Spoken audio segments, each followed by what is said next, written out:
सुलक्षणा पंचतत्व में विलीन हो रही थी। आग की लपटों ने उसको अपने आगोश में ले लिया था। उसके जलने के साथ ही उसके और अमोल के सपने भी धू धू कर पंचतत्व में धुआं हो रहे थे। इतना बड़ा दुख कौन कैसे सहन कर पाता है, ये ईश्वर ही जाने। शायद दुख के साथ हिम्मत भी ऊपर वाला देता है, पर ऐसा दुख ईश्वर देता ही क्यों है, समझना मुश्किल होता है। आज सुबह की ही तो बात थी।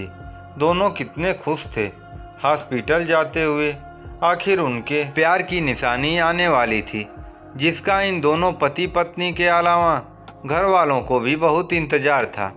कुल मिलाकर ऐसा जैसे कोई पर्दे पर चलने वाली स्टोरी हो।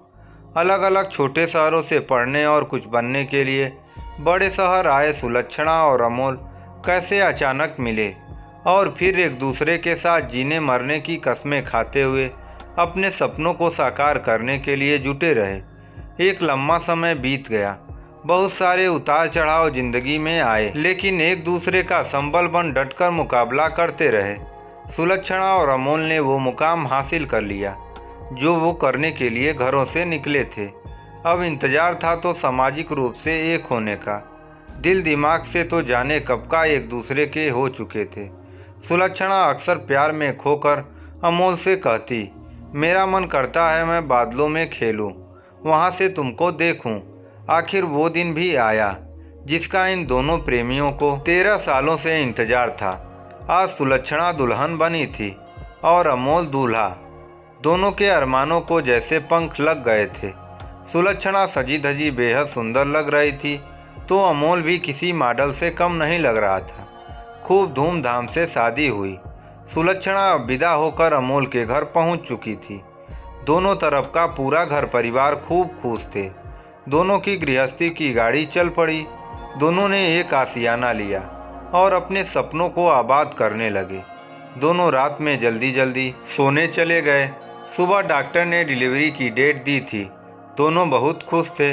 हॉस्पिटल पहुंचते ही डॉक्टर ने ऑपरेशन की तैयारियां शुरू की। सुलक्षणा घबराते हुए अंदर गई। अमोल ने उसको साहस दिया, समझाया।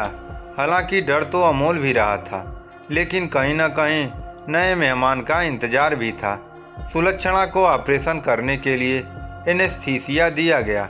एनेस्थीसिया देते ही सुलक्षणा की हालत बिगड़ी और बिगड़ते बिगड़ते हालत इतने नाजुक हो गई कि सुलक्षणा को वेंटिलेटर पर रखना पड़ा। हालात बेहद नाजुक हो चुके थे। इस बात को अमोल समझ चुका था। डॉक्टर से लड़ झगड़ कर वह सुलक्षणा के पास पहुंच गया। सुलक्षणा का दिल कभी जोर से धड़कता तो कभी बिल्कुल धीमे। मुंह में ऑक्सीजन लगी हुई थी। अमोल ने जब कहा घर चलना है ना, सुलक्षणा ने हल्के से इशारे में हामी भरी थी, पर अमोल अनहोनी को समझ रहा था। काफ़ी देर इंतजार करने के बाद एक दूसरे हॉस्पिटल ले गए। एम्बुलेंस में भी अमोल उसको बार बार बोल रहा था, तुम्हें कुछ नहीं होगा, हम जल्दी घर चलेंगे। पर होनी को कौन टाल सकता था। हालात नाजुक थे, लेकिन डॉक्टर्स ने ऑपरेशन कर बच्चा निकालना सही समझा। बच्चा निकाला गया, जो कि दुनिया में आने से पहले ही दुनिया छोड़ चुका था। इसके साथ ही सुलक्षणा की हालत इतनी बिगड़ी कि बच्चे के साथ साथ खुद भी दुनिया छोड़ चली। दोनों के प्यार की निशानी मरे हुए बच्चे को नर्स ने अमोल की गोद में थमाते हुए बोली, सुनिए सॉरी सर, आपका पेशेंट नहीं रहा, क्या आप पोस्टमार्टम कराना चाहेंगे। अमोल को जैसे कुछ सुनाई न दे रहा हो। वह अपनी गोद में मरे हुए बच्चे को देखा और नर्स को कुछ बोल नहीं सका। जैसे तैसे सगे संबंधियों ने अमोल को संभाला।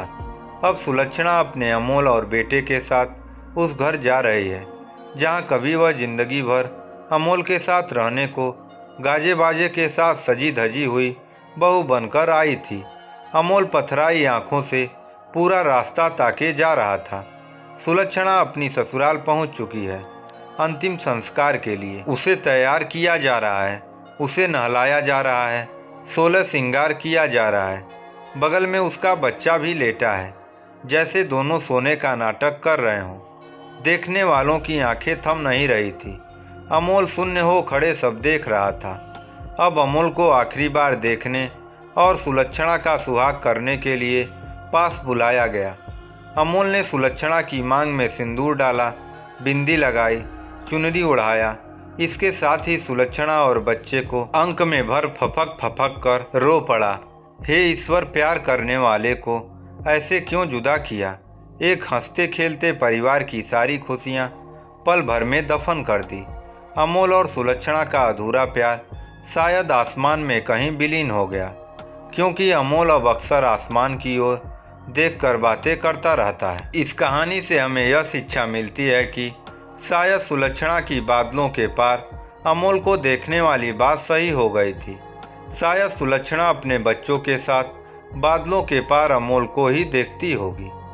आपको ये कहानी कैसी लगी, कमेंट बॉक्स में ज़रूर कमेंट करें।